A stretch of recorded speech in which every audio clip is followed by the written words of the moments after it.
그저 외면했었네. 하지만 단 한 분 내 모습 이대로 그저 사랑하셨네. 내 생각 가지고 욕심껏 살았던 내게 찾아오셨네. 내 인생 주님께 온전히 맡기니 나를 고쳐주소서.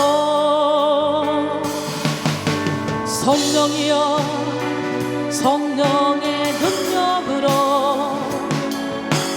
온전히 날 만져주소서. 성령이여 성령의 능력으로 온전히 날 고쳐주소서. 주여 주님의 손으로 온전히 날 만져주소서. 주님의 손으로 날 고치소서. 내가 낫겠나이다. 주님의 손이 날 일으키시네. 주님의 손이 날 치료하시네. 주님의 손이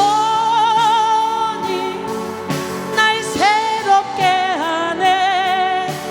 주님의 손이 날 변화시키네. 주님의 손이 날 일으키시네. 주님의 손이 날 치료하시네.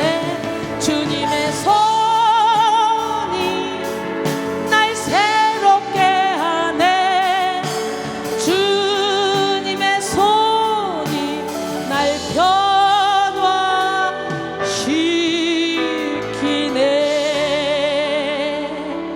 날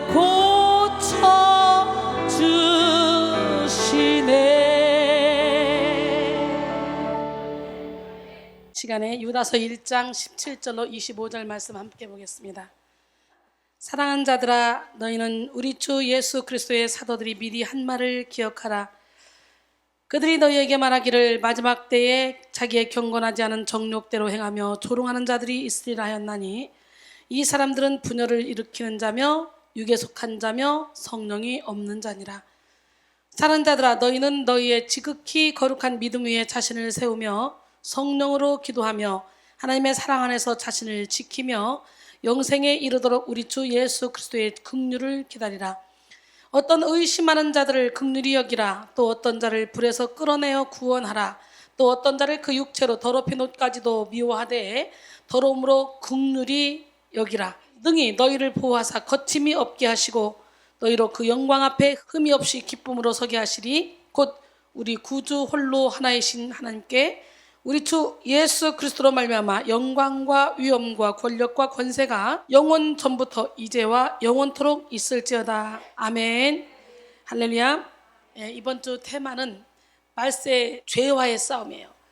그래서 오늘은 네 번째인데요, 말세의 정욕과의 싸움이라는 제목으로 함께 은혜를 나누길 원하는데요, 우리나라 속담에 시작이 반이다 라는 말이 있죠. 시작의 중요성을 강조해주는 옛 어린들의 가르침입니다. 독일의 시인 괴테 또한 옷의 첫 단추를 잘못 잠그면 모두 잘못 잠그게 된다라고 말하며 시작의 중요성을 강조했습니다. 여러분, 아무리 멋지고 아름다운 옷을 입고 있어도 단추가 이렇게 껴있으면 전혀 이쁘지가 않아요. 뭐 몇 억짜리네, 뭐 몇백억짜리네, 금옷이네 해도 필요 없어. 이렇게 돼 있으면 바보 같은 거예요. 이렇게 꼈다면 빨리 빼세요. 좀 더디더라도 다시 빼고 다시 시작합시다. 방향 설정이 중요한 거예요. 방향 설정 잘못해놓고 막 달려봐. 향방 없이 달려봐. 아무 소용없어. 오히려 안 가는 만 못해. 여러분, 시작보다 더 중요한 것은 뭐냐? 끝입니다. 끝. 고사성어 가운데 유종짐이라는 말이 있어요. 우리 선조들은 한번 시작한 일은 끝까지 좋게 마무리하자라는 마음으로 이 말을 사용했는데요. 이런 맥락에서 존 해리우드는 훌륭히 끝나는 것은 모두 좋은 것이다 라고 말했으며, 독일 격언에는 끝이 좋으면 모든 것이 좋다라는 말이 있어요. 이처럼 시작도 중요하지만 그에 못지않게 끝맺음 또한 아주 중요합니다. 특별히 그리스도인들은 어떤 일을 하든지 성령으로 시작하여 성령으로 마치는 겸손함과 신중함을 가져야 하며, 그 끝에 예수 그리스도의 흔적을 남기는 삶을 살아야 됩니다. 갈라디아서 3장 3절에 너희가 이같이 어리석으냐? 성령으로 시작하였다가 이제는 육체로 마치겠느냐? 그랬어요. 여러분, 셰익스피어는 끝이 좋으면 모두가 좋다라고 했고요. 그라시아는 시작보다 아름다운 끝을 선택하라 라고 했어요. 성도의 성숙함은 끝맺음에서 나타납니다. 인격의 성숙은 관계의 끝맺음에서 나타나며, 믿음의 성숙은 섬김의 끝맺음에서 나타납니다. 깊은 영성을 소유한 성도는 관계의 시작보다 끝을 더 중요하게 생각하여 그 관계의 끝맺음에 예수 그리스도의 흔적을 남깁니다. 또한 섬김의 시작보다 끝을 더 중요하게 여기므로 섬김의 끝맺음에 하나님과 사람이 보기에 아름다운 열매를 맺습니다. 그러므로 우리는 성숙한 믿음과 인격으로 아름다운 끝을 맺을 수 있어야 됩니다. 인간은 이 세상에 존재하는 피조물 중 유일하게 끝을 생각할 수 있는 존재입니다.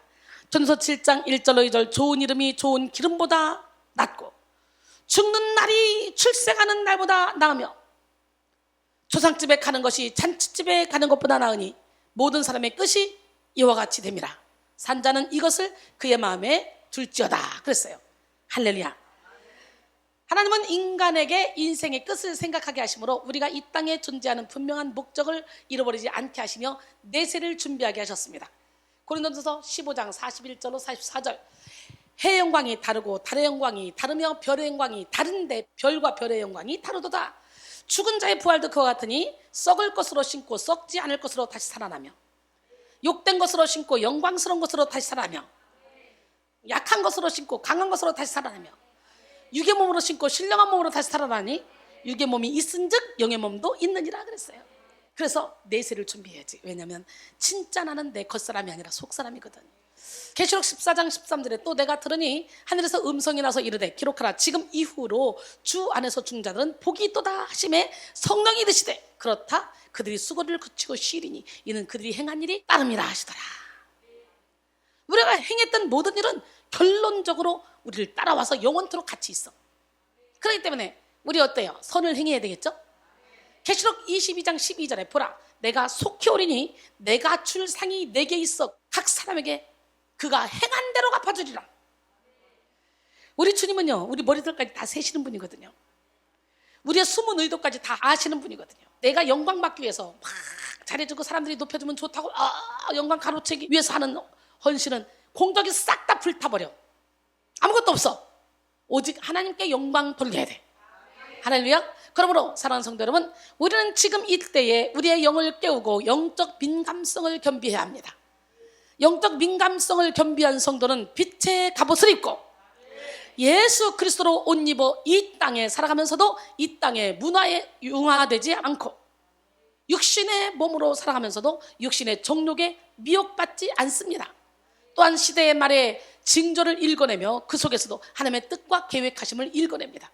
또한 이 시대의 말에 징조를 읽어내며 그 속에서도 하나님의 뜻과 계획하심을 읽어내는 게 영적으로 눈이 뜬 사람들이 하는 일이죠.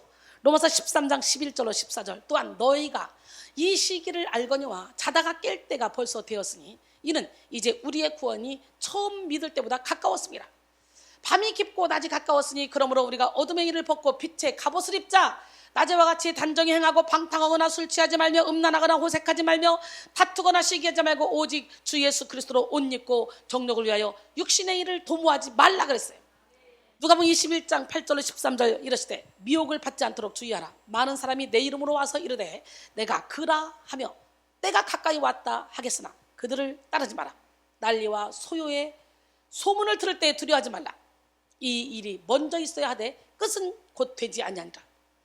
또 이랬을 때 민족이 나라가 나라를 대적하여 일어나겠고 곳곳에 큰 지진과 기근과 전염병이 있겠고 또 무서운 일과 하늘로부터 큰 징조들이 있으리라. 이 모든 일 전에 내 이름으로 말미암아 너희에게 손을 대어 박해하며 회당과 옥에 넘겨주며 임금들과 집권자들 앞에 끌려가려니와 이 일이 도리어 너희에게 증거가 되리라. 딱 요즘 시대를 보는 것 같지 않아요? 우리는 지금 이 시대 속에서 말세의 징조를 간파하여 사탄의 계략에 속지 말아야 돼. 공중권세를 잡은 사탄은 마지막 때에 더욱 하나님의 사역을 방해하기 위해서 하나님의 사람들을 공격합니다. 그렇게 세상에서 너희가 환난을 당하나 담대하라. 내가 세상을 이겼노라 그랬어요. 세상을 이기는 승리는 이것이니 우리의 믿음이라. 여러분, 하나님의 사람을 집중 공격해오는 어둠의 영들을 분별할 수 있는 귀가 열리고 눈이 열리고 마음이 열려서 대적해야 돼. 하나님의 나라를 무너뜨리기 위해 교회를 무너뜨리려고 하고 교회를 무너뜨리기 위해 가정을 무너뜨리려고 합니다. 요즘 봐요. 가정 막 무너지고 있잖아요. 가정을 무너뜨리려 하는데요. 가정을 무너뜨리기 위해서 우리 한 사람 한 사람을 공격해 온다는 거예요. 지금 이 시대는 참으로 말세의 징조가 아주 많이 나타나는 때입니다. 우리 모두 이때의 경건의 능력을 갖추어 열매 맺는 삶을 살아야 돼요. 할렐루야. 김용복 박사는 2020년 2월 3일자 국민일보 미션 라이프지를 통해 신앙생활에서는 결코 꽃길만 걸을 수 없다. 악과 치열한 전쟁을 하는 삶이다. 사탄은 오늘도 하나님이 너무도 사랑하시는 교회와 성도를 무너뜨리고자 혈안이 되어 있다. 깨어있는 영적 파수꾼이 되어 교회를 지키고 성도들을 지켜야 한다. 영적 전쟁에서 무너지는 순간 짝퉁이 된다 라고 말했어요. 우리는 정신을 차리고 죄가 만연한 세상의 흐름을 역행하여 죄와 싸우기를 피 흘리기까지 싸워야 돼요. 저의 싸움은 때로 매우 힘들죠. 그래서 치열하게 싸우기 위해서는 성령의 도우심이 있어야 돼. 야, 로마서 7장 9절에 보니까 전에 율법을 깨닫지 못했을 땐 내가 살았더니 계명의 이름에 죄는 살아온 난 죽었다. 그럼 사도 바울이 그때부터 죄가 살아나서 자기 안에서 막 두 가지 법이 싸우는데 얼마나 자기 힘으로 이겨내려고 몸부림을 쳤어요. 하다 안 되니까 이제는 뭐라고 말해요? 오라나는 곤고한 사람으로다. 이 사망의 몸에서 누가 나를 건져내랴. 그러고 탄식하고 그냥 엎드려 버리잖아. 납작 엎드려야 돼. 납작. 근데 로마서 7장 쓸 때 사도 바울은 초신자 때가 아니잖아. 열심히 사역을 할 때잖아. 그런데도 자기가 살았었다는 거지. 오늘 말씀의 빛이 여러분 영혼 가운데 들어가서 막 죄가 살아나서 죄와 싸우기를 피해까지 싸워서 죄를 몰아내고 그 안에 사랑이랑 화평인내 자비양선 증성은유 절제 열매가 주렁주렁 맺혀지길 원합니다. 할렐루야. 죄와의 싸움은요 때로요 매우 매서우며 치열할 수 있어요. 그러나 우리는 포기하지 않고 죄와 싸움으로 영적 전쟁에서 이겨야만 합니다. 영적 전쟁은요 중간이 없어요. 중간이 없어요. 이기든지 지든지. 17세기 영국의 청교도 신학자 존 오웬은 죄를 죽이는 일은 신자의 평생에 걸친 의무라고 강조했습니다.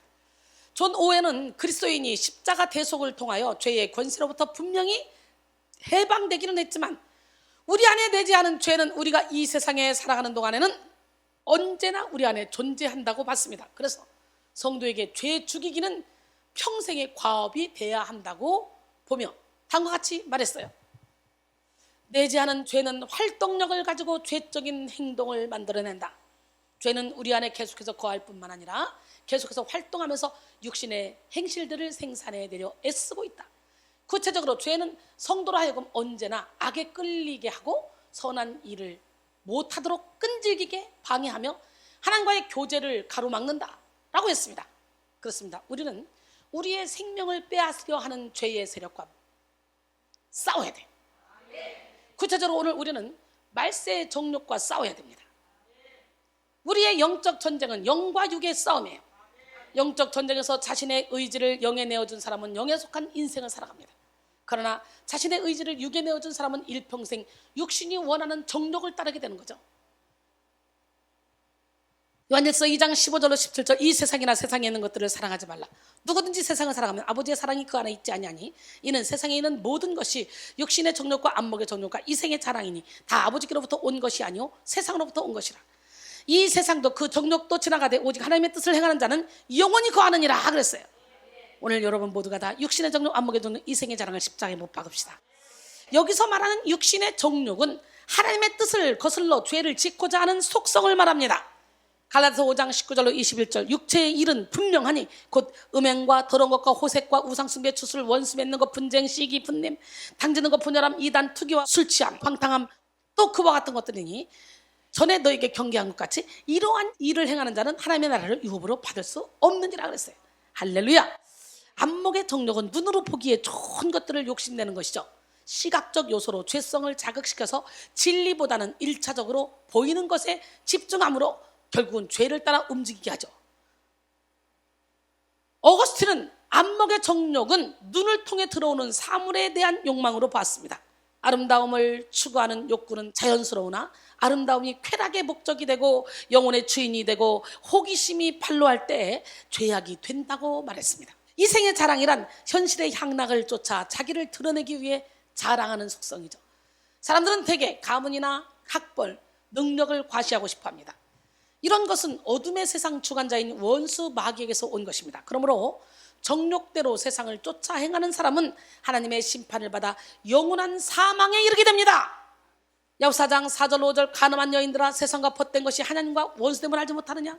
그런즉 누구든지 세상과 벗이 되고자 하는 자는 스스로 하나님과 원수되는 것이니라. 너희는 하나님이 우리 속에 거하게 하신 성령이 시기하기까지 사모한다 하신 말씀을 헛된 줄로 생각하느냐 그랬어요. 갈라디아서 5장 24절로 26절 보니까 그리스도 예수의 사람들은 육체와 함께 그 정욕과 탐심을 십자가에 못 박았느니라. 박았어요? 육체와 함께 정욕과 탐심을 십자가에 못 박았어요?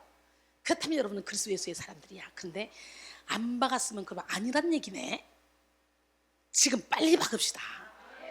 만일 우리가 성령으로 살면 또한 성령으로 행할지니 헛된 영광을 구하여 서로 노엽게 하거나 서로 투기하지 말지니라 그랬어요. 정욕은 하나님의 영과 완전히 반대되는 속성으로 죄로 물든 욕망 그 자체라고 할 수 있습니다.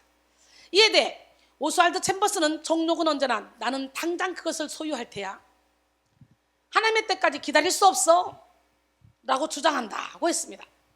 정욕을 따르는 자들은 하나님의 뜻을 거스르는 것을 당연시 여기며 인생의 최우선순위에 정욕을 두고 정욕의 노예가 되어 살아갑니다.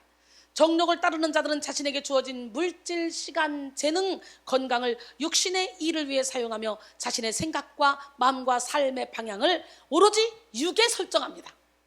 먹는 것, 마시는 것, 지식을 쌓는 것, 관계를 갖는 것조차도 오로지 육의 유익을 위한다는 거죠. 그러나 주님은 말씀하십니다. 육신의 정욕을 십자가에 못 박으라고. 할렐루야.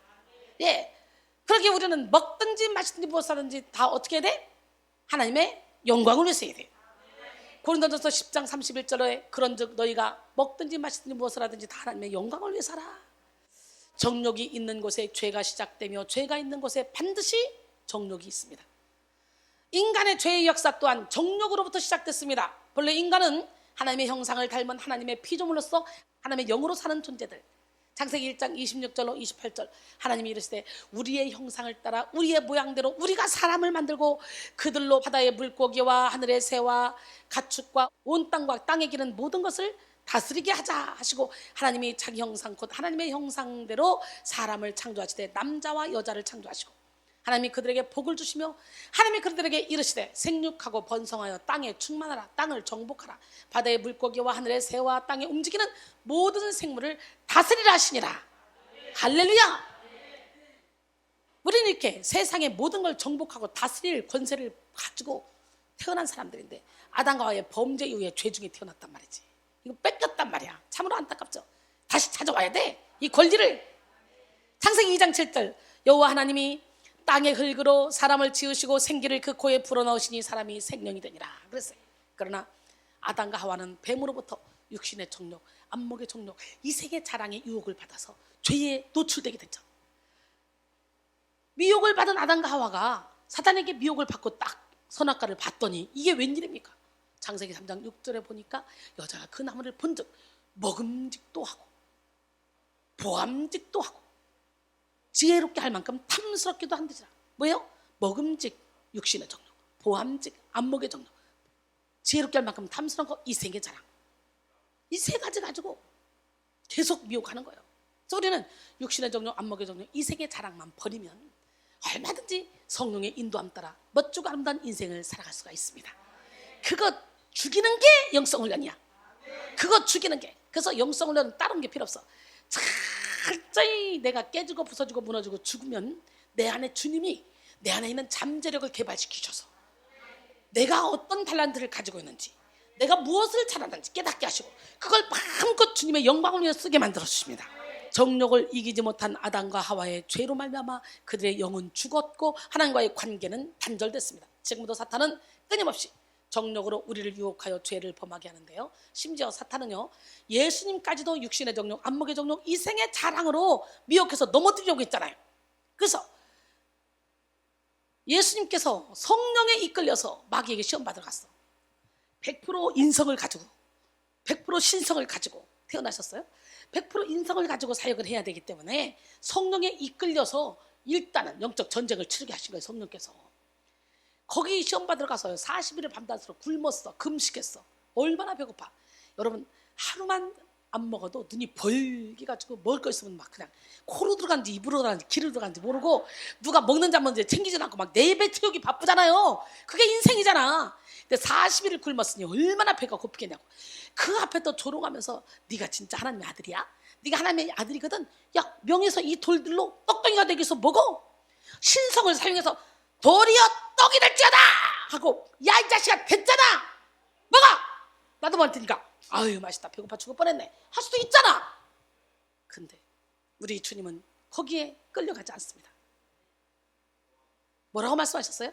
사람이 떡으로만 사는 것이 아니오 하나님의 입으로부터 나오는 모든 말씀으로 살 것이니라. 이게 육신의 정욕을 지금 불러일으킨 거 아니에요? 배고플 때? 이 마귀가 예수를 거룩한 성으로 데려다가 성전 꼭대기에 세우고 이르되 네가 만일 하나님의 아들이거든 뛰어내려. 기록되었을 때 그가 너를 위하여 그의 사자들을 명하시리니 그들이 손으로 너를 받들어 발이 돌에 부딪히지 않게 하리로다. 사탄도요, 이렇게 말씀을 이용한다니까. 그러니까 말씀을 꼭 이용할 때 가감을 해요, 사탄은. 우리가 이 성경을 제대로 알아야 돼. 그리스도인들의 약점이 뭐야? 말씀을 너무 몰라. 그래서 그냥 이단들한테 끌려가는 거야. 성경 공부하자 그러면 신기하고 막 끌려가는 거야. 매일 말씀을 묵상하는 여러분 되기를 원합니다. 할렐루야. 예, 이건 뭐예요? 사람들이 이야, 대단하다, 진짜 하나님의 아들인가 봐. 저도 떨어졌는데도 안 다쳤어. 천사가 받아줬나 봐. 이생의 자랑. 이때 우리 주님이 뭐라고 말씀하셨죠? 주 너희 하나님을 시험하지 말라 그랬죠? 세 번째 또 데리고 지극히 높은 산으로 올라가요. 야, 아무도 없잖아. 네가 엎드려서 경배하면 이 모든 걸 다 줄게 너한테. 예수께서 말씀하실 때 사탄아 물러가라 기록되었을 때 주 너희 하나님을 경배하고 다만 그를 섬기라 하느니라. 할렐루야. 이거는 안목의 정욕이잖아. 그러니까 하나님인 예수님조차도 사탄 마귀는 말씀으로 계속 대적해 오는 거죠.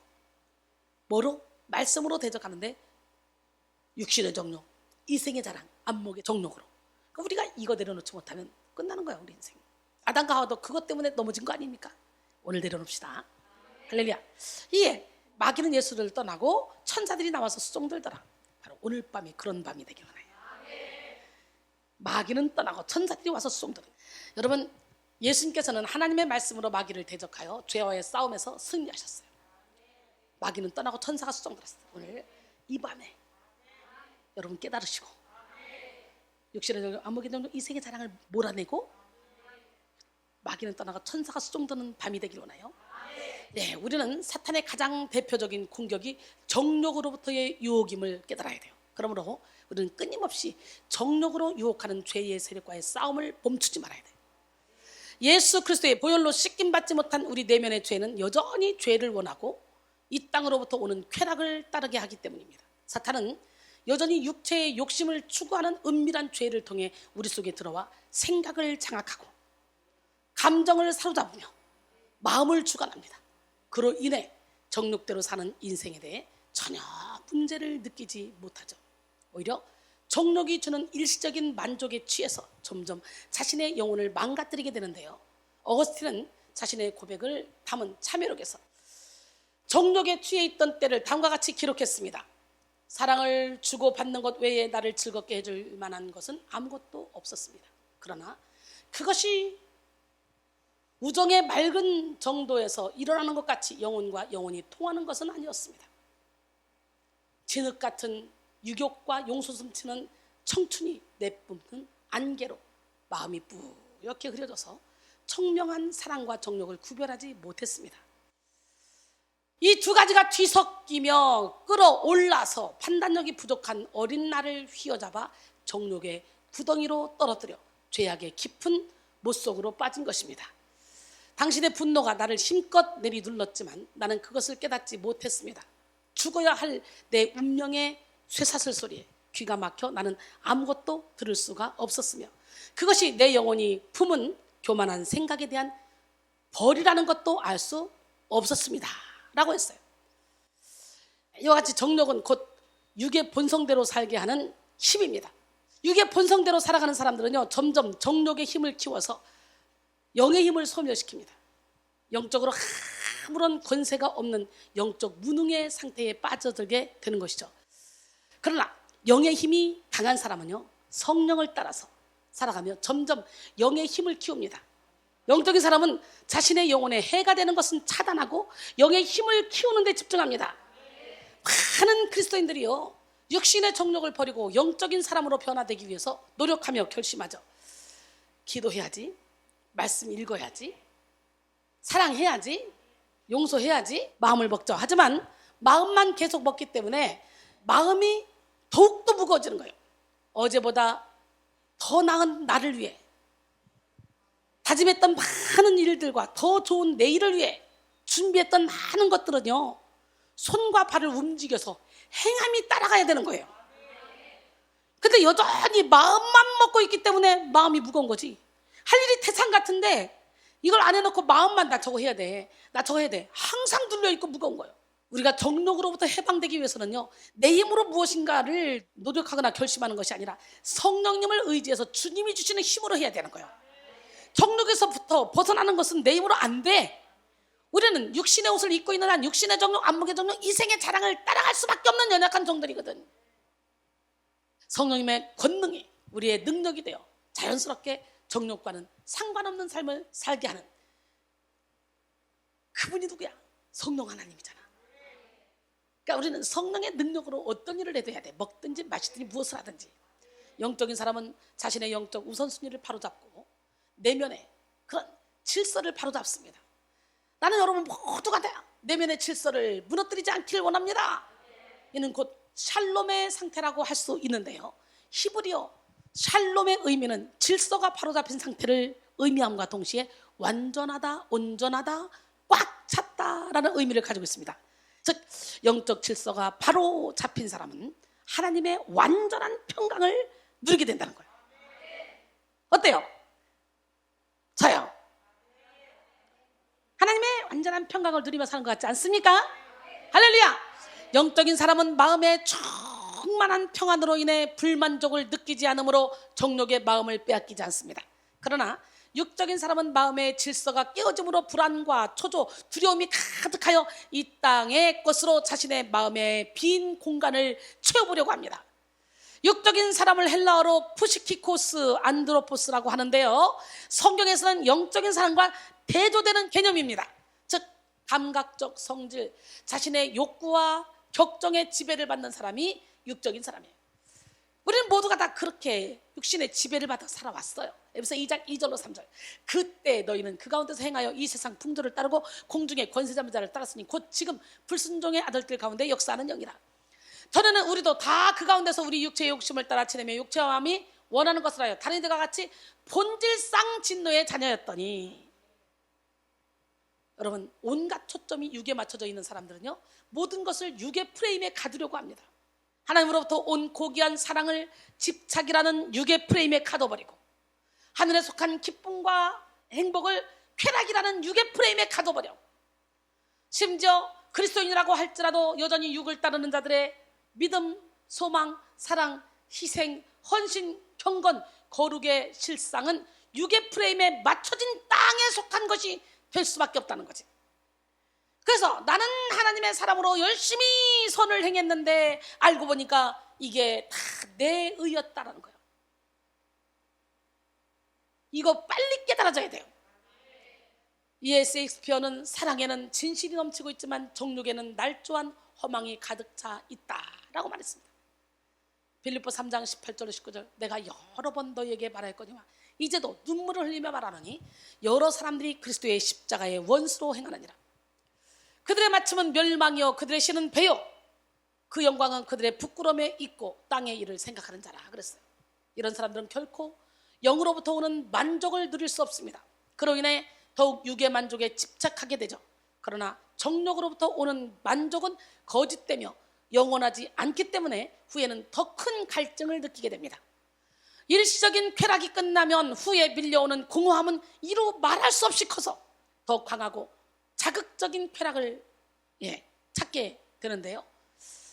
그러나 더 강하고 자극적인 쾌락이 끝나는 순간 이전보다 더 강한 공허함이 느껴져서 지속적으로 정욕의 노예가 되어 살게 되는 거죠. 어떤 자극이 몸에 처음 왔을 때 그 자극이 좋으면 뇌를 관리하는 곳에 도파민이라는 물질이 생깁니다. 그래서 자꾸만 그 자극을 원하게 됩니다. 나중에는 생명이 사라지는 것도 모르고 그 자극을 원하게 되는 상태를 중독이라고 말합니다. 현대 많은 사람들이요 중독의 문제에서 빠져나오지 못한 이유가 바로 이 때문입니다. 현대를 살아가는 사람들은 무엇인가에 중독되지 않고서는 살 수 없듯이 각자 무엇인가에 빠져 있습니다. 확실히 이순이는 예수 중독이에요. 근데 빠지려면 이순이처럼 예수 중독에 빠져봐. 그러면 이 땅에서도 천국을 누리며 살아가는 거예요. 오직 주님의 사랑에 매입시다. 할렐루야.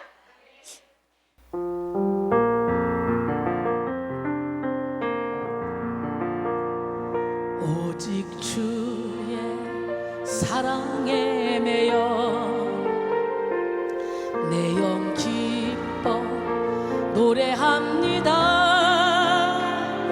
이 소명의 언덕 기쁨의 땅에서 주께 사랑 드립니다. 오직 주의 임재 안에 갇혀 내 영 기뻐 찬양합니다. 이 소명의 언덕 거룩한 땅에서 주께 경배드립니다. 주께서 주신 모든 은혜 나는 말할 수 없네. 내 영혼 즐거이 주 따르렵니다. 주께 내 삶 드립니다. 오직 주의 임재 안에 갇혀 내 영 기뻐 노래합니다. 이 소명의 언덕 거룩한 땅에서 주께 사랑 드립니다. 주께서 주신 모든 은혜 나는 말할 수 없네.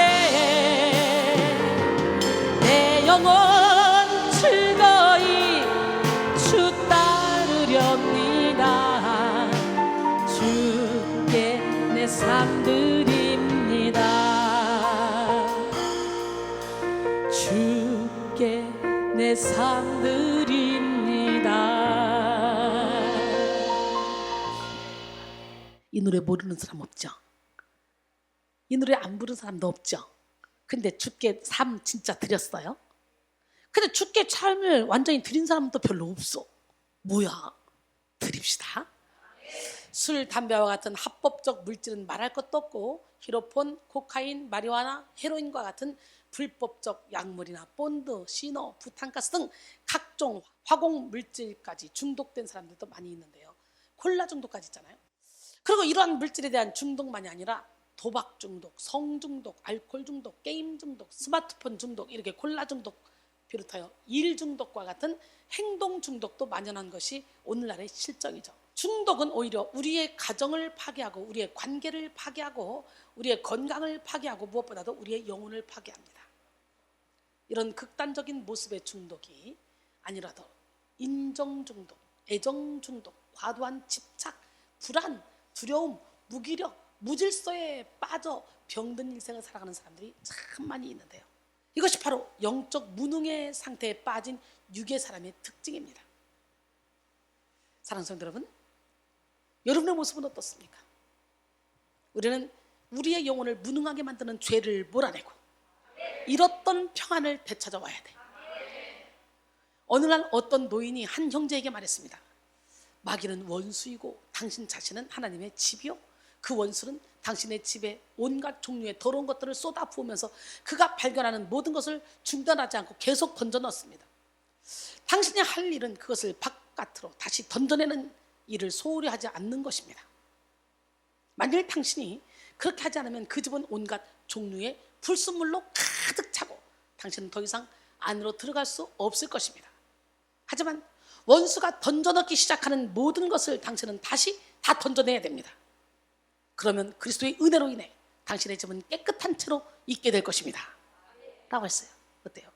마귀 새끼는 지금도요, 시기해라, 질투해라, 미워해라 막 쓰레기를 막 내 영혼의 집에 막 집어넣으려고 그래. 우린 예수 이름으로 막 보내야 돼. 아멘!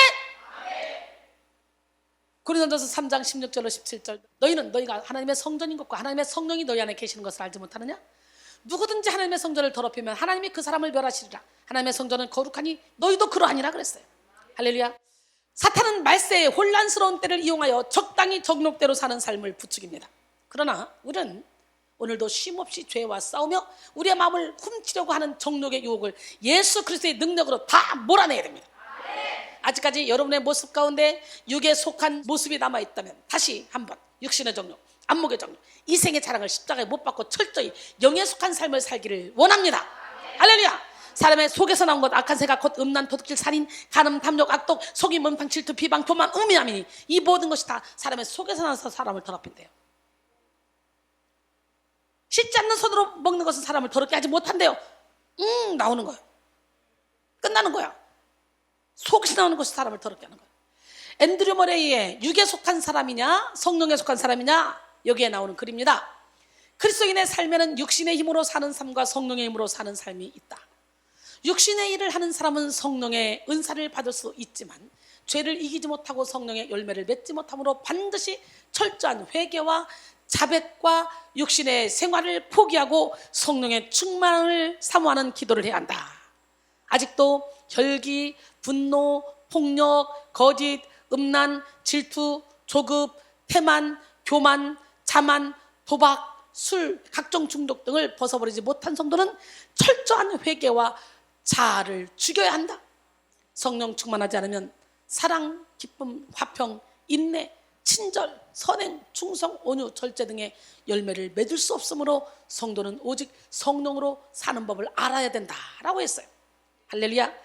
갈라디아서 5장 16절 17절, 내가 이르노니 너희는 성령을 따라 행하라. 그리하면 육체의 욕심을 이루지 아니하리라. 육체의 소욕은 성령을 거스르고 성령은 육체를 거스리나니 이 둘이 서로 대적함으로 너희가 원하는 것을 하지 못하게 하려 함이라 그랬어요. 특별히 성도는 철저히 성령에 속하여 육체를 거슬러 하나님의 뜻을 이루는 삶을 살아야 됩니다. 정욕의 미련을 가진 성도는 결코 하나님의 뜻을 이룰 수 없으며 결국 죄와 타협하여 타락할 수밖에 없습니다. 정욕과의 싸움에서 이기지 못한 성도는 말세에 더 강한 기승을 부리는 사탄으로부터 교회를 지킬 수 없고 자신의 영혼을 지켜낼 수도 없습니다. 오늘 유다서는 교회 안에 머무는 성도들이 하나님의 뜻대로 살지 못하고 정욕을 따르는 것에 대해서 엄격하게 다루었습니다. 제임스 모펫은 유다서를 교회를 일깨우는 불의 십자가라고 했고요. 그리스도인들은 육적인 타락과 방종으로부터 자신을 지켜야 합니다. 목사라도 전도사라도 장로, 권사, 집사라도 정욕을 제어하지 못하면 결국 자신의 영을 지키지 못할 뿐만 아니라 하나님의 나라의 사역을 방해할 수밖에 없다는 거지. 오늘 이 시간에 정욕을 다 십자가에 못 박읍시다. 오늘날 많은 주의 종들이 하나님께 크게 쓰임받다가 결국 물질, 권력, 자존심, 이성으로 인해서 무너지는 이유가 바로 정욕과의 싸움에서 이기지 못했기 때문에 그래요. 그러므로 우리는 마지막 때에 더욱더 깨어 근신함으로 정욕의 죄와 맞서 싸워야 됩니다. 대표적으로는 유다는 마지막 때에 경건하지 않고 정욕대로 행하는 거짓된 자들이 교회를 혼란스럽게 할 것에 대해서 말씀했습니다. 복음이 어느 정도 확산된 1세기 후반 무렵부터 등장하기 시작한 전 영지주의자들은 두 가지 측면에서 성도들의 신앙을 훼손시켰어요. 먼저 그들은 교리적으로 그리스도의 성육신을 부인했습니다. 또 윤리적으로는 금단적 금욕주의를 주장하든지 아니면 그와 정반대로 극단적 방종과 쾌락주의를 조장했습니다. 처음 유다는 성도들에게 기독교 구원에 대한 서신을 보내려 했습니다. 그러나 이단자들의 침투로 지필 방향을 바꿔야 될 그런 필요를 느꼈죠. 그렇게 유다는 정욕대로 행하는 이런 거짓된 교사들 때문에 교회가 위험에 처할 수 있음을 경고한 것입니다. 우리는 이를 통해 말세에 정욕대로 무분별하게 행하는 자들을 이용하여 교회를 혼란스럽게 만들려 하는 사탄의 계략을 알 수 있습니다. 공중 권세를 잡은 악한 영들은 마지막 때에 더 직접적으로 교회를 공격하고 성도를 공격합니다. 교회와 성도를 무너뜨리려고 하는 사탄은 아주 교묘한 고도의 전략으로 공격하는데요. 그중 대표적인 방법 중 하나가 교회 내부에 혼란을 주는 것입니다. 우리는요, 우는 사자처럼 두다며 삼킬 자 차는 이 악한 영의 계략을 빨리 깨뜨려서 물리쳐야 돼. 베드로전서 5장 8절로 9절 근신하라 깨어라. 너희 대적 마귀가 우는 사자같이 두려다며 삼킬 자를 찾나니 너희는 믿음을 굳건하게 하여 그를 대적하라. 이는 세상에 있는 너희 형제들도 동일한 고난을 당할 줄 알미라. 그랬어요. 사탄은 완전히 거듭나지 못한 사람들을 이용하여 교회의 내분에 혼란을 일으키게 하는데요. 그 대표적인 모델이 바로 거짓 교사로 들 수 있어요. 이들은 표면적으로 보기에 경건하며 영적으로 깨어있는 듯 하나 실상은 육적이고 정욕대로 행하며 진리를 비웃는 자들, 겉과 속이 다른 사람들이에요. 이들은 어린 성도들을 공격하여 교회를 무너뜨리려고 하고 있습니다. 우리는 말세의 정욕과 싸워 진리 위에 굳게 서야만 거짓 교사들의 공격으로부터 우리의 영혼을 지킬 수가 있습니다. 유다서에서는 정욕대로 행하는 거짓 교사들의 형태를 세 가지로 들고 있습니다. 첫 번째, 가인형. 가인은 하나님 앞에서 회개하는 마음, 은혜를 회복하는 마음을 담지 못했습니다. 자신의 모습은 돌아보지 않고 하나님만 원망하며 자기 동생을 시기 질투해서 결국은 동생을 돌로 쳐서 죽여버리잖아요. 자기 재물은 받지 않고 동생 아벨 재물만 받았다고 분노가 났어요. 가인의 길을 가는 사람은 탐욕스럽고 불평불만으로 가득 차 있으며 돈을 탐하는 사람들이에요. 가인은 최초의 살인자로 형제를 거스리고 인간을 만물의 척도로 보는 자, 무신론자, 자기중심적 견해를 가진 자들의 전형으로 평가되는 인물입니다. 창세기 보면 하나님이 가인의 제사를 받지 않았죠? 이럴 때 우리가 하나님께 반응해야 되는 올바른 태도는 뭡니까? 내가 무엇을 잘못하고 있지? 하나님, 뭐 때문에 안 받죠? 아, 믿음이 부족했어. 넌 정성이 부족했어. 아, 다시 정성 들여 드릴게요. 하면 되는 거야. 아, 동생 아벨 거라도 받아주셔서 감사해요. 제가 다시 하겠습니다. 그래야 되잖아. 근데 왜 동생 건 받고 내 건 안 받아? 화가 나네. 그게 아니에요. 여기서 자리에서 칭찬받으면 왜 저 사람 칭찬하고 난 욕해? 화가 나네. 나 안 해버려. 이게 아니에요. 그 사람 칭찬하면 그 사람이 왜 칭찬을 받는지, 어떤 부분이 좋은지, 그래서 배우려고 노력해서 합력의 선을 이루어야지. 근데 창세기에서는요, 가인이 몹시 분하여 안색이 변했다 그러죠. 창세기 4장 5절에 가인과 그의 재물은 받지 아니하신지라. 가인이 몹시 분하여 안색이 변하니. 유다는 잘못된 영적 지식으로 하나님을 경시하고 형제를 영원한 사망으로 인도하는 영지주의 이단자들을 가인의 후예로 보고 있어요. 가인형 인간은 단적으로 하나님을 대적하는 자의 삶이라고 말할 수가 있습니다. 그 다음에 발람형입니다. 발람의 뜻은 하나님의 백성을 부패하게 하는 자라는 의미입니다. 돈에 사로잡혀 있는 그 모습이 이름과도 같잖아요. 발람은 자신의 유익을 위해 하나님의 명을 어긴 거짓 선자의 대표적인 인물이죠. 자신의 탐욕으로 인해 편법을 써서 위장하고 결국 이스라엘을 위험 가운데 빠뜨렸던 것이죠.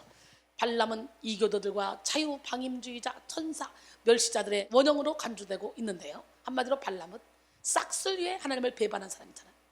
또한 자신의 배를 채우기 위해 이스라엘로 하여금 하나님을 떠나 바알보올에서 음행하여 우상을 숭배하게끔 만들었어요. 민수기 31장 16절에 보라, 이들이 발람의 꾀를 따라 이스라엘 자손을 부올의 사건에서 여호와 앞에 범죄하게 하여 여호와의 회중 가운데서 연병이 일어나게 하였느니라. 발람의 길을 걷는 자는 겉으로는 하나님의 음성을 따르는 것 같지만 실제 마음에는 물욕이 가득하게 들어있는 물질주의에 빠진 자들입니다. 발람형 인간은 정도에서 벗어난 그릇된 행동 방식에 정신을 잃은 자들이죠. 당시 영지주의가 엘리트 부유층을 중심으로 확산되었는데요. 이를 보아 영지주의자들은 부를 얻기 위해 온갖 술수를 다했음을 알 수 있어요. 유다는 이들이 이익을 위해서 아첨까지 일삼았던 자들임을 말하고 있습니다. 유다서 1장 16절에 이 사람들은 원망하는 자며 불만을 토하는 자며 그 정욕대로 행하는 자라, 그 입으로 자랑하는 말을 하며 이익을 위하여 아첨하느니라 그랬어요. 이들은 진리를 왜곡하여 성도들을 방종하게 하고 우상 숭배로 이끌어 잘못된 길로 가게 합니다. 그 다음에 고라형입니다. 이들은 하나님의 권위에 도전한 결과 멸망받은 자들이에요.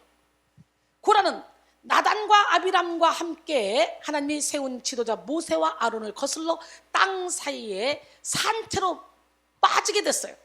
모세의 병을 거스렸던 고라는 유다에 의해 당을 짓는 자로 불렸어요.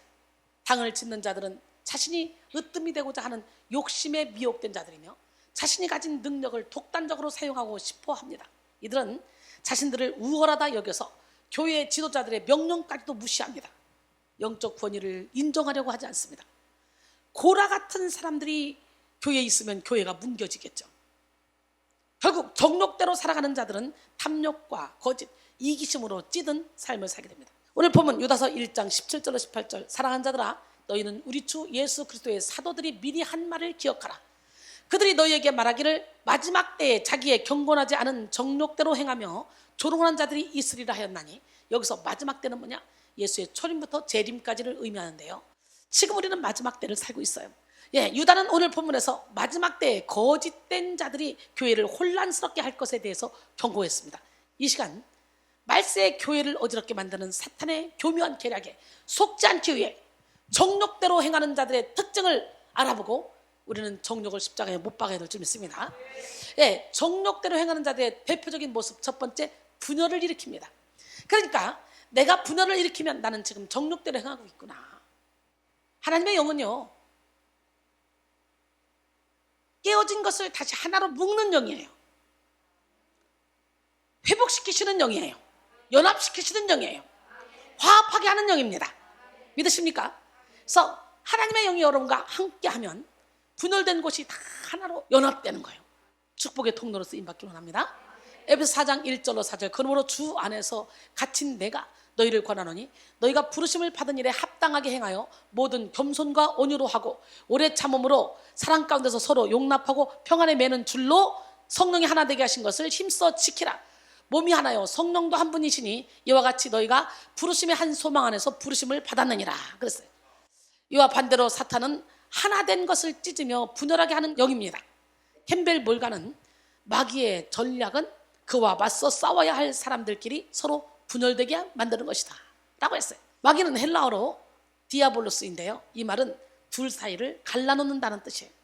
그래서 마귀가 하는 일은 본래부터 분열시키는 일이야. 그러니까 내가 끼면 자꾸 뭔가 분열이 된다 그러면 내가 지금 마귀의 도구로 쓰임받고 있다 깨달으면 되는 거예요. 그럼 어떻게 회개하고 돌아와야 되겠지? 화합시키는 영이 여러분에게 있길 원합니다. 하나님과 인간, 남편과 아내, 부모와 자녀, 형제와 자매 사이를 갈라놓고 성도와 성도들의 사이를 갈라놓고, 이게 사단이 하는 짓이에요. 유다서 1장 19절 오늘 보면 이 사람들은 분열을 일으키는 자며 그랬어요. 여기서 분열로 번역된 아포디오르촌테스는 한계선을 그어 다른 것을 빼어놓다, 불려다, 당을 짓다 라는 매우 강한 뜻을 가지고 있습니다. 본문에서는요, 관사를 수반한 현재 분사로 쓰여서 분열하는 일을 계속하는 사람들이라는 의미를 가지고 있는데요, 당시 영지주의자들은 스스로 거짓된 영적 체험을 가지고 있다고 믿으면서 일반 그리스도인들보다도 자신들이 더 우월하다고 생각했어요. 이들은 자신들이 영적으로 탁월한 사람이라는 생각에 사로잡혀 있었으며, 그렇지 못한 사람들은 세속적이고 썩어 없어질 저급한 영혼을 가진 육적인 사람들로 구분하여 당을 나누었습니다. 그러나 유다는 분열은 하나님께로부터 오는 것이 아닌 것을 분명하게 지적했어요. 그래서 우리는 분열의 영인지 아닌지 영적인 분별력을 가져야 돼요. 잘못된 영적 우월감은 굉장히 위험합니다. 잘못된 영적 우월감을 가진 사람들은요, 내가 아는 게 다야, 내가 보는 게 다야, 내가 깨달은 게 다야. 그렇기 때문에 자아도취에 빠져서 다른 사람들의 말을 듣지도 않아요. 이렇게 스스로 영적 외골수가 되어버리는 거지. 어설프게 은사를 받은 사람들 가운데 이런 분들을 종종 보게 되는데요, 내가 은사를 많이 받았는데 외골수적인 성향이 있다면 빨리 그 자리를 벗어나야 돼. 하나님은 듣는 마음을 기뻐하십니다. 우리는 아직 불완전하기 때문에 틀릴 수 있어요. 이걸 인정해야 돼요. 영의 귀를 활짝 열고 하나님의 음성을 듣고 하나님께서 세워주신 동력자들의 말을 들을 수 있어야 돼요. 또한 잘못된 영적 우월감을 가진 사람들은요, 스스로 높은 자리에 앉아서 사람들을 지적하고 가리키려고만 합니다. 그래서 사람들을 잘못된 곳으로 인도하고 조직 사이에 분열을 초래합니다. 어떤 이유에서든 분열은 하나님이 기뻐하시는 일이 아니에요.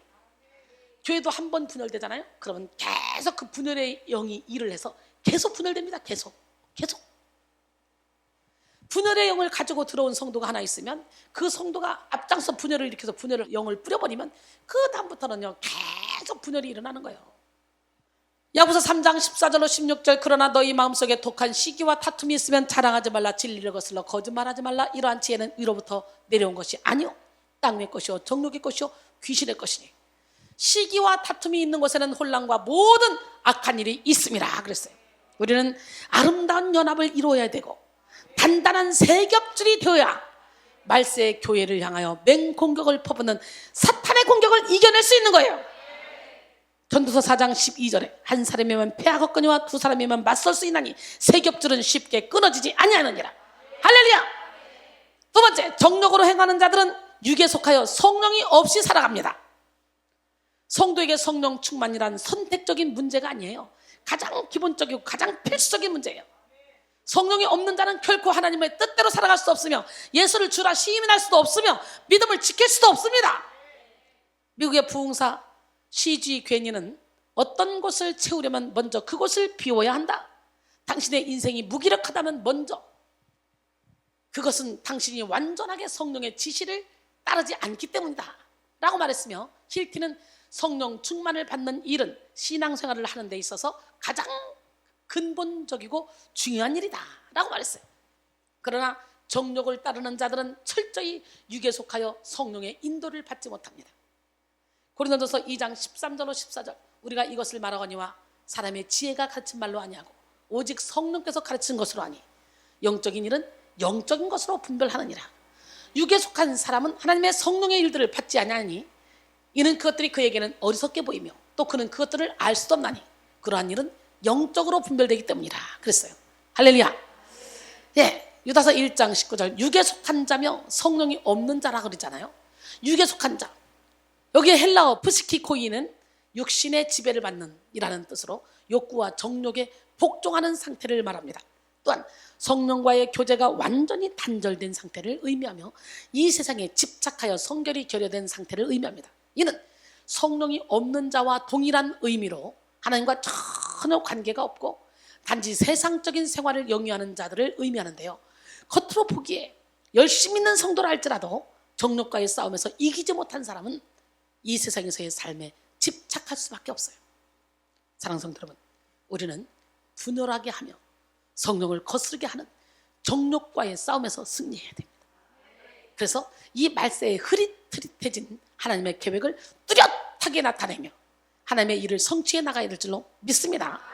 말세의 정욕과의 싸움에서 승리하기 위해서 우리는 어떻게 해야 될까요? 첫 번째, 날마다 거룩한 믿음 위에 자신을 건축해야 돼요. 믿음 위에. 할렐루야. 건축에 있어서 가장 중요한 것은 기초입니다.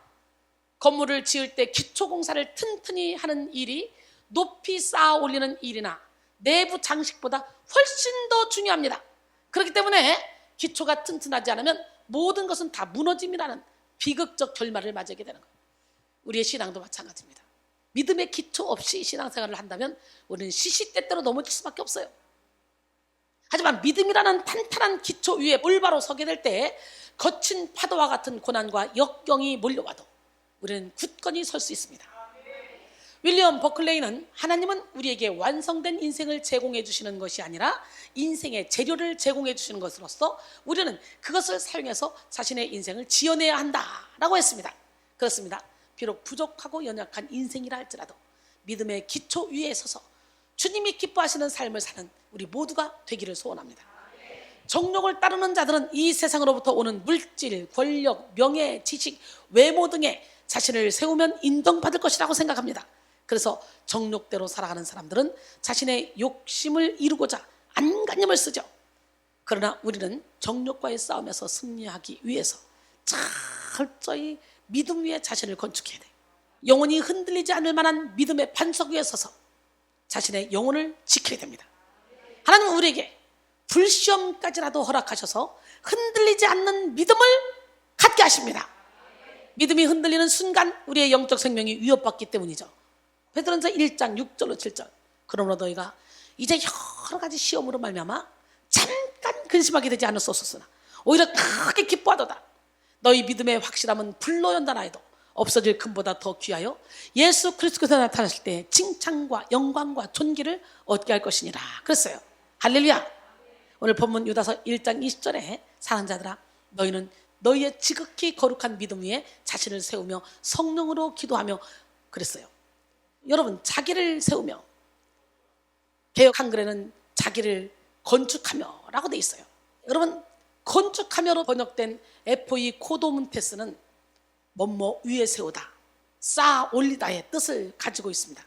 본문은 지극히 거룩한 믿음을 기초로 하여 신앙의 진보를 높게 쌓아져가는 건축물처럼 계속해서 자신을 성장시킬 것을 권면하고 있는 거예요. 우리는 장성한 분량에 이르기까지 자라나야 돼. 신의 성품에 참여하기까지 자라나야 돼. 정욕을 대적할 수 있는 유일한 토대는 오직 믿음이기 때문에 거룩한 믿음 위에 자신을 건축하는 성도는 날마다 변화를 이루며 믿음의 성숙을 이룹니다. 할렐루야. 마태복음 7장 24절 25절. 그러므로 누구든지 나의 이 말을 듣고 행하는 자는 그 집을 반석 위에 지은 지혜로운 사람 같으니 비가 내리고 창수가 나고 바람이 불어 그 집에 부딪히되 무너지지 아니하나니 이는 주추를 반석 위에 놓은 까닭이요. 여러분 예수는 말씀이 육신돼서 오셨어요. 우리는 말씀을 듣고 지키고 행할 때 반석에 세운 집이 되는 거예요. 믿으십니까? 예. 히브리서 10장 38절 39절. 나의 의인은 믿음으로 말미암아 살리라. 또한 뒤로 물러가면 내 마음이 그를 기뻐하지 아니하리라 그랬어요. 우리는 뒤로 물러가 멸망할 자가 아니요 오직 영혼을 구원하며 이르는 믿음을 가진 자니라 했어요. 또한 우리는 날마다 믿음의 진보를 이루기 위해서 성령으로 기도하기를 멈추지 말아야 돼요. 매튜 엘리 목사는 기도하지 않고 사는 성도가 존재할 수 있다면 숨쉬지 않고 사는 사람도 존재할 것이다 라고 했어요. 영혼의 기도를 쓴 보사에 쓰는 기도하지 않는 것이야말로 가장 끔찍한 죄요. 깜짝 놀랄 만큼 공공연한 죄며 기도하고 싶어 하지 않는 마음은 죄 이면에 감추어진 또 다른 죄다라고 말했어요. 이처럼 영적 생명 자체가 되는 기도를 통해 우리는 믿음의 진보를 이룰 수 있습니다. 기도는 영혼의 호흡입니다. 다만 우리는 기도하되 성령으로 기도해야 돼요. 성령으로의 헬라어 엔프뉴마티는 성령의 영감 아래서라는 의미입니다. 기도는 우리의 육의 속성을 버리고 하나님의 영으로 충만함을 입게 합니다. 깊은 기도의 영성은 나는 죽고 예수로 살아가는 것으로 드러납니다. 그러나 성령의 인도를 받지 못하는 자의 기도는 욕심대로 흘러갈 수밖에 없으며 고집을 버리지 못하여 잘못된 방향으로 나갈 수밖에 없어요. 그러므로 우리는 철저히 성령의 인도함을 받는 기도로서 하나님께 나아가 흔들리지 않는 거룩한 믿음으로 무장해야 될 점 있습니다. 로마서 8장 26절 27절. 이와 같이 성령도 우리의 연약함을 도우시나니 우리는 마땅히 기도할 바를 알지 못하나 오직 성령이 말할 수 없는 탄식으로 우리를 위해 친히 간구하시느니라. 마음을 살피시니가 성령의 생각을 하시나니 이는 성령이 하나님의 뜻대로 성도를 위하여 간구하심이라 그랬어요. 웨일즈 대각성운동의 주역인 제시펜 루이스는요, 열심히 헌신하면 헌신할수록 내적 갈급함이 더 심해졌고, 그것이 성령 충만하지 않기 때문이라는 것을 깨달았습니다. 그래서 성령 충만을 간절하게 구했습니다. 그러나 기도하면 기도할수록 내면의 자기, 자아 문제가 부각됐어요. 영적 전쟁에 들어간 거죠. 영적 전쟁은 성령으로 채움받기 위해 먼저 그릇을 깨끗하게 하기 위해서 반드시 치러야 되는 전쟁입니다. 마침내 1892년 어느 날 아침, 하나님은 더러운 헝겊에 불을 붙이려 하던 제시펜 루이스에게 이제껏 그녀가 행한 수고가 그 헝겊 조각과 다를 바 없다는 것을 알려주셨습니다. 그녀의 모든 노력과 계획은 결국 그녀 자신만을 위한 것이며 그 모든 것이 이미 십자가에 못 박힌 것들이다 라고 말씀하셨습니다. 그녀에게 속한 것들이 십자가에 못 박히게 되었다는 것이 분명해진 뒤에서야 하나님은 그녀의 마음 안에 부활하신 주님을 드러내셨습니다. 자기의 비움은 주님의 채움이 되었어요. 비웁시다. 깨집시다. 무너집시다. 죽읍시다. 오랜만에 날마다 죽어라 한번 해볼까요? 우리 이제 가야 할 그 길은 천국 가기 위하여 가는 길, 나를 위해 죽으신 예수님 때문에 구원받기 위하여 가는 길, 날마다 죽어라, 날마다 죽어라, 죽어라. 나를 위해 죽으신 예수님 때문에 날마다 죽어라, 죽어라.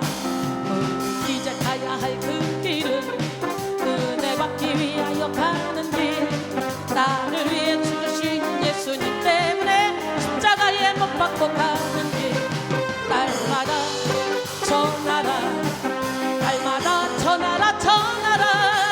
나를 구원하신 예수님 때문에 날마다 전하라, 전하라.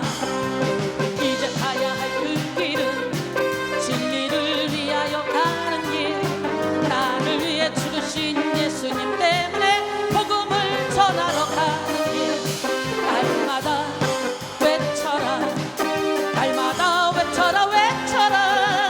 나를 구원하신 예수님 때문에 날마다 외쳐라, 외쳐라.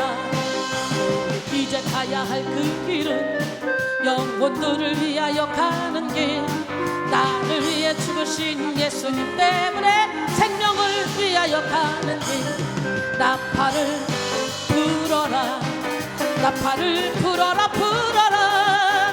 나를 구원하신 예수님 때문에 나팔을 불어라, 불어라. 날마다 죽어라, 날마다 죽어라, 죽어라. 나를 위해 죽으신 예수님 때문에 날마다 죽어라, 죽어라. 겉과 속이 같은 사람이 돼야 돼요. 여러분들도 제 설교 많이 들어서 이 찬양 다 아시죠? 예, 요즘 설교 때마다 이 찬양을 안 부르면 꼭 밥을 안 먹고 지나가는 것 같아요. 그래서 꼭 이 찬양을 부르는데 정말 은혜가 돼요.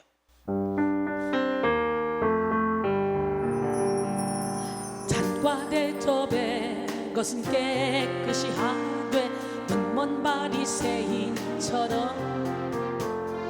그 안에는 탐욕과 방탕으로 가득한 내 영혼이여, 겉으로는 눈먼 바리새인처럼 찌란 무덤같이 옳게 보이지만 안으로는 외식이 가득한 내 영혼이여, 너희는 먼저 안을 깨끗이 하라, 너희는 먼저 안을 깨끗이 하라. 말씀하신 주님의 명령대로 살기 원하네. 긍휼이 풍성한 내 주님이여, 사랑이 풍성한 내 주님이여, 너희는 먼저 안을 깨끗이 하라, 너희는 먼저 안을 깨끗이 하라. 말씀하신 주님의 명령대로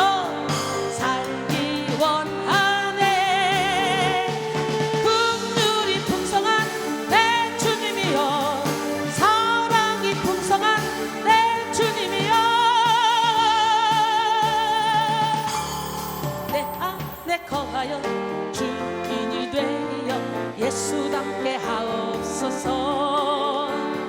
내 안에 거하여 깨끗게 하사 열매 맺게 하옵소서. 내 안에 거하여 주인이 되어 예수답게 하옵소서. 내 안에 거하여 깨끗게 하사 열매 맺게 하옵소서.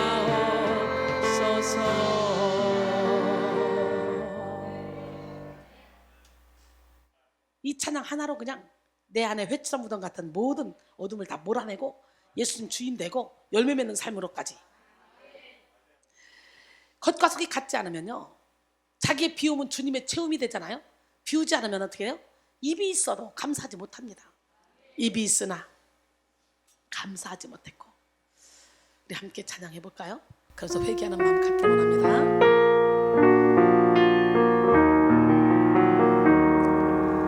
입이 있으나 감사하지 못했고, 눈이 있으나 주를 보지 못했고, 귀가 있으나 주님 음성 듣지 못했고, 우리 주님을 느끼지 못했네. 손이 있으나 베풀지 못했고, 마음이 있으나 사랑하지 못했고, 발이 있으나 복음 전하지 못했고, 우리 이웃을 섬기지 못했네. 오 연약한 내 믿음이여, 오 완고한 내 마음이여, 주 하나님 앞에 무릎 꿇고 간절히 기도하네. 내 모든 삶의 순간이 주님의 형상 담기 원하네. 내 모든 걸음걸음마다 주님의 향기 나길 원하네.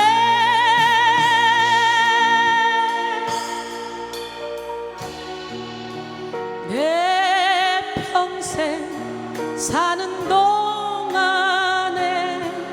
복음만을 전하리. 내 평생 사는 동안에 십자가만 전하리. 오 연약한 내 믿음이여, 오 완고한 내 마음이여, 주 하나님 앞에 무릎 꿇고 간절히 기도하네. 내 모든 삶의 순간이 주님의 형상 담기 원하네. 내 모든 걸음걸음마다 주님의 향기 나길 원하네.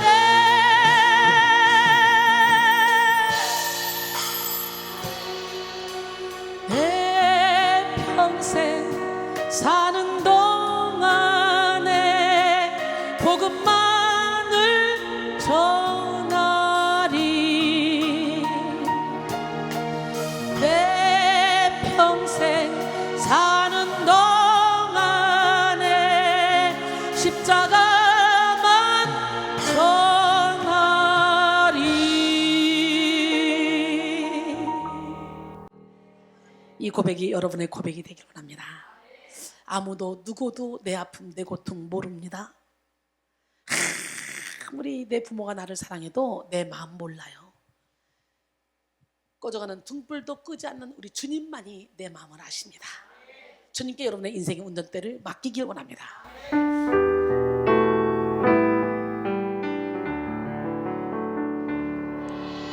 아무도 누구도 내 아픔 모르고 그저 외면했었네.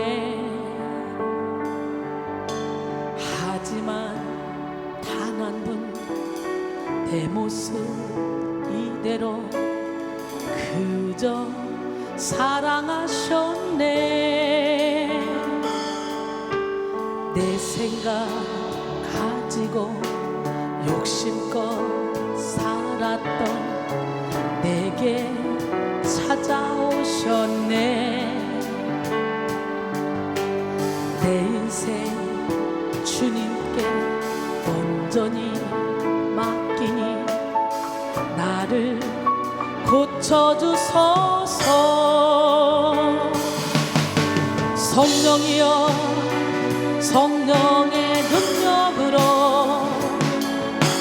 온전히 날 만져주소서. 성령이여 성령의 능력으로 온전히 날 고쳐주소서. 주여 주님의 손으로 온전히 날 만져주소서. 주님의 손으로 날 고치소서. 내가 낫겠나이다. 주님의 손이 날 일으키시네. 주님의 손이 날 치료하시네. 주님의 손이 날 새롭게 하네. 주님의 손이 날 변화시키네. 주님의 손이 날 일으키시네. 주님의 손이 날 치료하시네.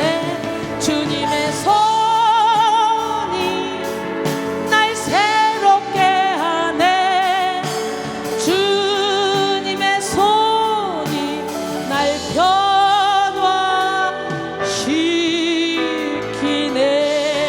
변화시키네. 날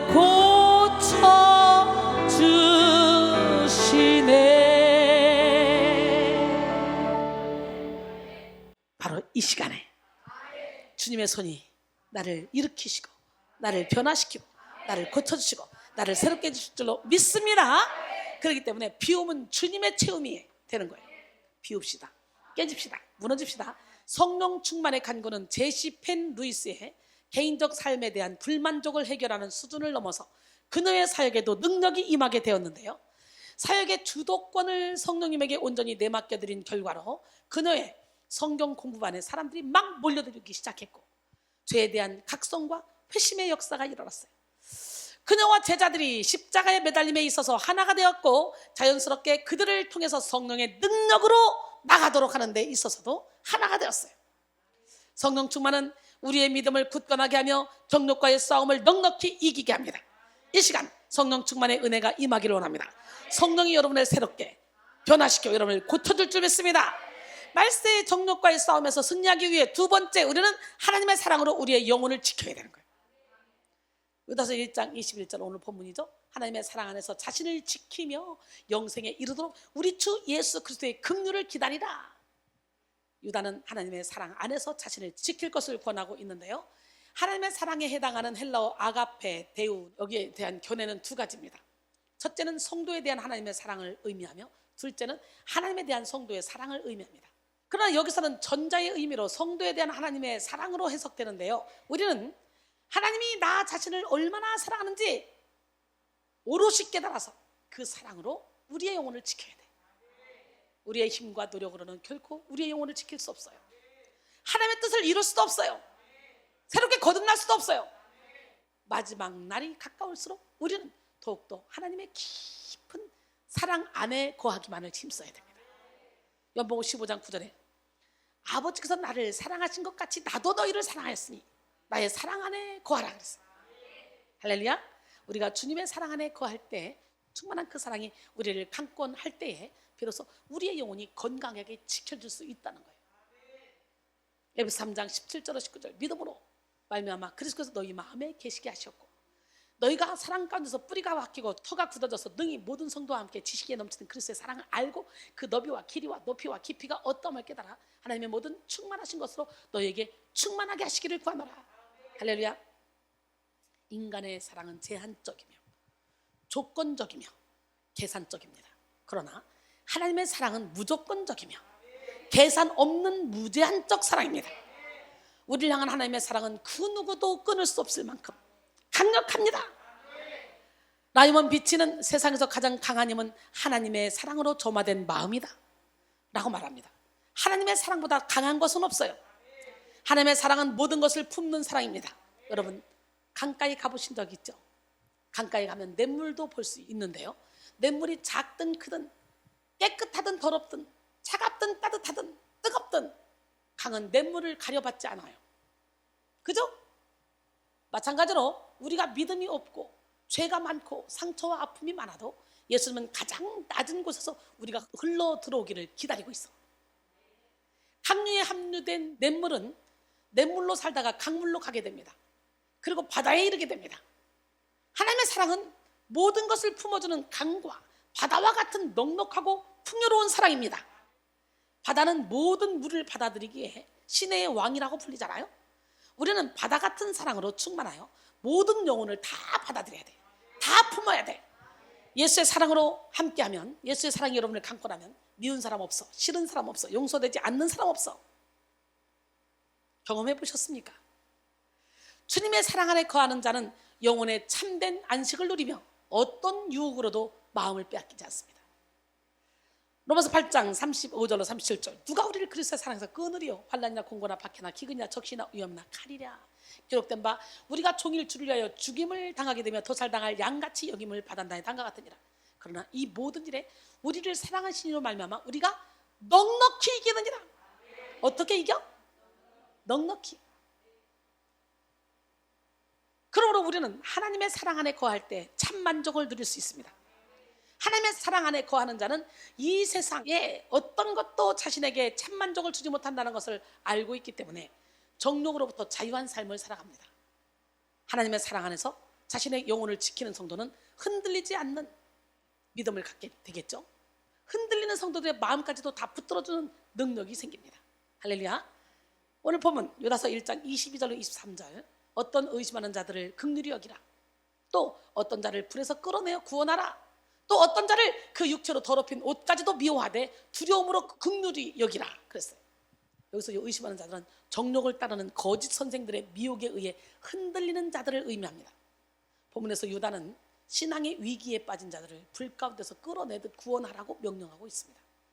불로 번역된 피로스는 비유적으로 지옥불을 의미합니다.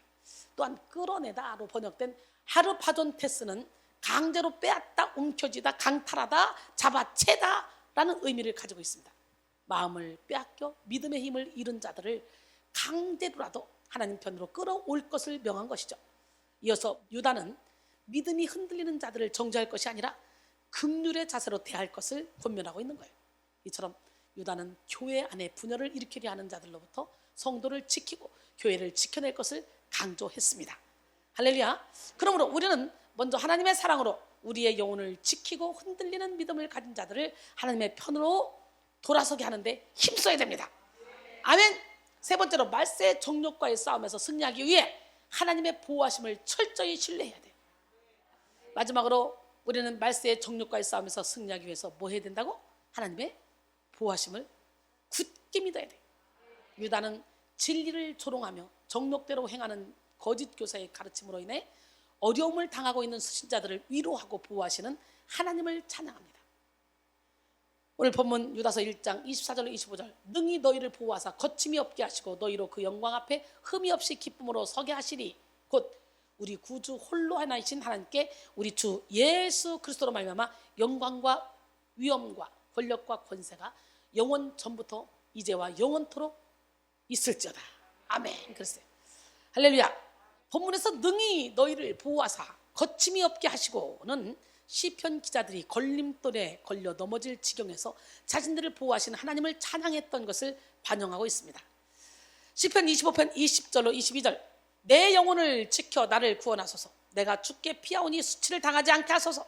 내가 주를 바라오니 성실과 정직으로 나를 보호하소서. 하나님이여 이스라엘을 그 모든 환난에서 속량하소서.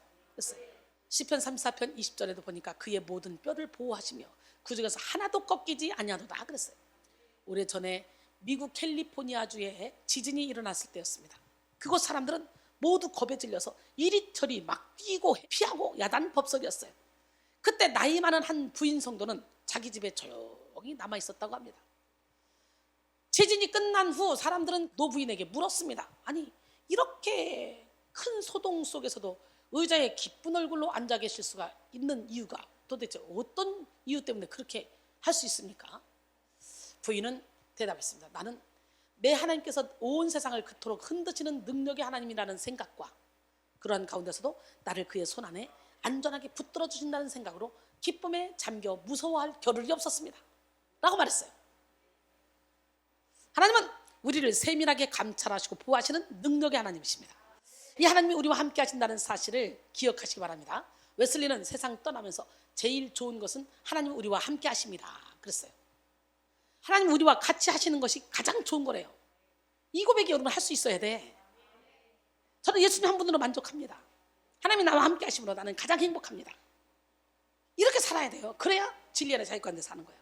푸에리꾸는요, 하나님과 함께 하면 철벽도 거미줄 같고 거미줄도 하나님과 함께 하지 않으면 철벽과 같다는 거예요. 서양 격언에는 하나님과 같이 하는 한 사람은 만인보다 강하니라 라는 말이 있어요. 이사야 60장 22절에 그 작은 자가 1000명을 이루겠고 그 약한 자가 강국을 이룰 것이라. 때가 되면 나 여호와가 속히 이루리라.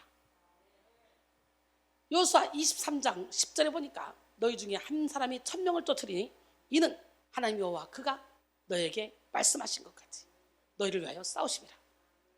그러므로 말세의 정욕과 싸우는 성도는 먼저 하나님의 보호하심을 기억해야 됩니다.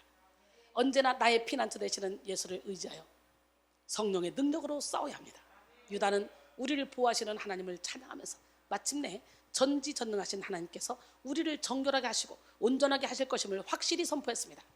할렐루야. 흠없는 으로 사용된 아오스는요, 윤리적으로 잘못이 없는 이라는 뜻을 가지고 있습니다. 즉 그리스도에서 자신이 보호하시는 자녀를 의롭다 하시고 하나님의 영광 앞에 흠이 없이 즐거움으로 설 수 있도록 마지막 그날까지 지키신다는 의미예요. 여기서 또 즐거움으로 번역된 아갈리 아세이는 환희, 큰 기쁨, 즐거움의 뜻을 가지고 있는데요, 이는 단순한 일상의 즐거움이 아니라 마지막 날 하나님의 영광의 자리에서 최종적인 승리자가 가지게 될 궁극적인 기쁨을 의미합니다. 그러므로 마침내 우리에게 기쁨을 부어주실 하나님을 신뢰해야 돼요. 사탄은 정욕과 싸우는 성도를 참수합니다. 여전히 정욕을 따르는 우리의 죄성을 붙들고 정죄합니다. 그때 많은 성도들이 스스로를 자책하며 죄책감으로 인해 하나님 앞에 나가지 못합니다. 그러나 하나님은 우리의 연약함을 아시며 친히 동행해 주시는 좋으신 분이에요. 지금은 비록 죄와의 싸움 중 넘어질 때도 있고 좌절할 때도 있고 쓰러질 때도 있겠지만 포기하지 않고 하나님께 나간 자는 반드시 영광스러운 기쁨이 임하게 될 줄 믿습니다.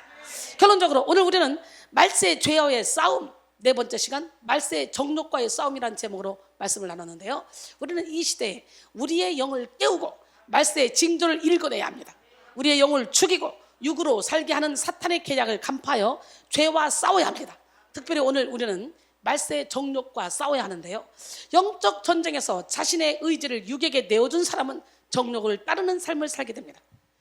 본래 하나님의 영으로 사는 존재였던 인간은 죄가 노출되는 순간 정욕대로 사는 삶을 살게 되었어요. 정욕대로 사는 사람들은 점점 영의 힘을 죽이고 영의 질서를 무너뜨려 평안함, 곧 샬롬이 없는 상태가 되었는데요. 특별히 말세의 사탄은 하나님의 나라를 무너뜨리기 위해서 교회를 무너뜨리고 성도를 무너뜨리려고 하고 있어요. 그중 대표적인 방법이 교회 내부에 분열을 일으키는 거죠. 오늘 유다서는 교회 내부에 존재하는 거짓 선생들이 교회를 무너뜨릴 것을 경고했습니다. 그들은 진리를 조롱하며 정욕으로 행하여 하나님의 사역을 방해하는 자들이에요. 정욕으로 행하는 자들의 대표적인 모습, 분열을 일으킨다. 육에 속하여 성령이 없이 살아간다 라고 말씀드렸죠. 그러나 우리는 말세의 정욕과의 싸움에서 승리하기 위해서 날마다 거룩한 믿음 위에 자신을 건축해야 된다 그랬어요. 하나님의 사랑으로 우리의 영혼을 지켜야 된다 그랬어요. 그리고 하나님의 보호하심을 철저히 신뢰해야 된다 그랬어요. 할렐루야. 주께서는 심지가 견고한 자를 평강하고 평강하도록 지키시리니 이는 그가 주를 신뢰함이라. 이사야 26장 3절 말씀이죠. 사랑하는 성도 여러분, 말세의 정욕과의 싸움을 멈추지 마시고 하나님 앞에 사는 날까지 포기하지 말고 용감하게 싸우는 여러분이 되기를 주님의 이름으로 축원합니다. 주님 나의 구원, 유일한 나의 소망이 되십니다. 주님을 피난처로 삼으시기 원합니다. 아멘.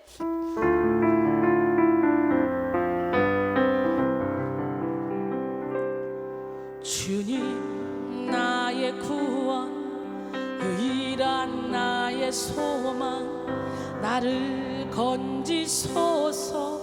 이 사망의 골짜기에서 내 영혼 두려워 떨며 내 영혼의 빛 힘이 하니 땅끝에서부터 외치는 내 기도 들으소서.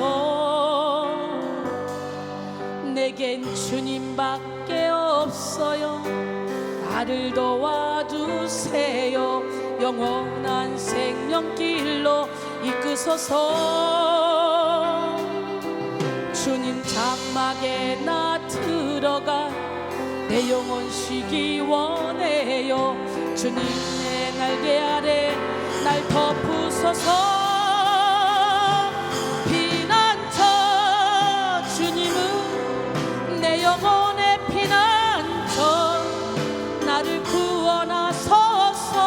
이 절망과 두려움에서 영원히 내 영혼 주님 안에 거하며 주님의 선하심을 보게 하소서.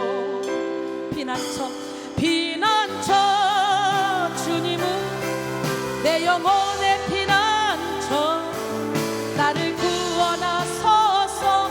이 절망과 두려움에서 영원히 내 영혼 주님 안에 거하며 주님의 선하심을 보게 하소서. 말세의 정욕과의 싸움 승리해야 돼요. 육신의 정욕, 안목의 정욕, 이생의 자랑과의 싸움에서 승리해야 돼요. 그래서 슬픔 대신 희락을, 재 대신 화관을, 금심 대신 찬송의 옷을 입혀주시는 그 주님을 바로 지금 만나야 돼. 지금. 할렐루야. 내 손을 주께 높이 듭니다.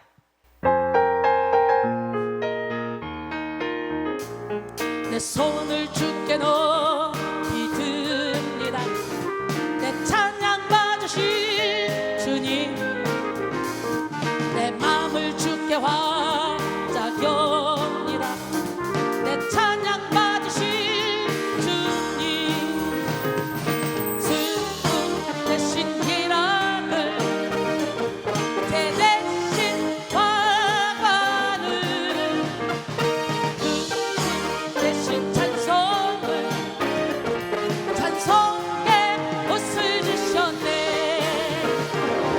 라라라라라 라라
여러분 마음의 기쁨이 평강 희락이 넘쳐납니까?